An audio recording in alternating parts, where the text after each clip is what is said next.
Hey, it's AP Experiment. Welcome back to Rainbow Six Extraction. Okay, I have to admit it, Echo is kind of goated. Like, look at this. I literally came in here with a revive kit, a paralysis grenade, and I still get the benefit of a drone purely off of him. Like, I was going to head in this direction. I saw that Apex was like, oh yeah, no, definitely not, especially since there was already two other nests over there. And then I realized, okay, the smash is in the other direction, so all I have to do is go around this building. Bet, easy. I was able to scope out the entirety of what I needed purely off the fact that I had this man's drone. Like, that is pretty lit. Now, if they do put some type of nerf onto Echo, I feel like it'll probably come in the form of the length of time you can be on his drone. But that would be odd in the sense that none of the other drones have this type of timer. So I don't exactly know what nerf they can do for his drone. It's kind of just gotta be what it's gotta be.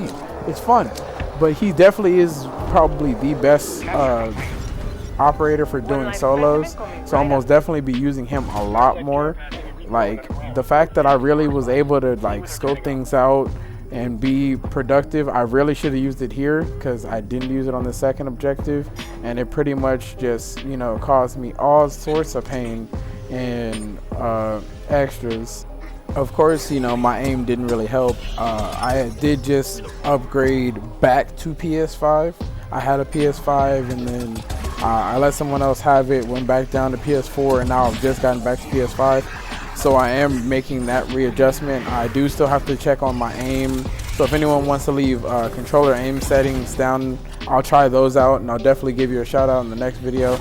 But I'm readjusting back to PS5, which again, it's not much difference, but again, I have to readjust to the controller size. I do have quote unquote smaller hands, so like it is a bit of an adjustment. Again, I played Xbox 360 for years, so it's not like it's like anything crazy, but it's just I have to readjust to the way that the controller feels in my hands.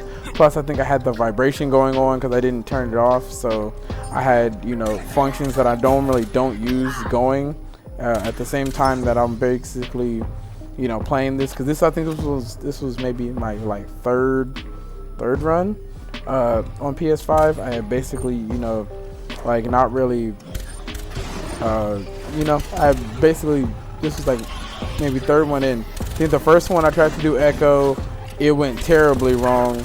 The second one I tried to save Echo, that went terribly wrong. And then I did this one. So yeah, this was like the third one. It went pretty well, but I ended up basically fighting everything on the map. Once I had that first howl, it seemed like everything on the map came to come get me. And then what made it worse was I basically backed into the objective. I didn't know where it was, but I ended up backing into it, and then that just made everything worse. Like, I was trying to basically get away from everything and ended up backing right into it. I was just, as you can see, like, I'm just turning corners, shooting and stuff. Like, I'm literally just kind of trying to find my way around. Whole time, I'm literally like fighting everything at this point. I was using Echo's little submachine gun, which is by itself tedious because the fact that it's in an MP5K, which means it has the silencer on it that can't be taken off. Absolute pain. It's 18 damage. It's basically like shooting pellets, which is very, very tedious. Like, of course, again, in a game like this where you can basically just, you know, one-shot the head, it shouldn't be that much of a problem.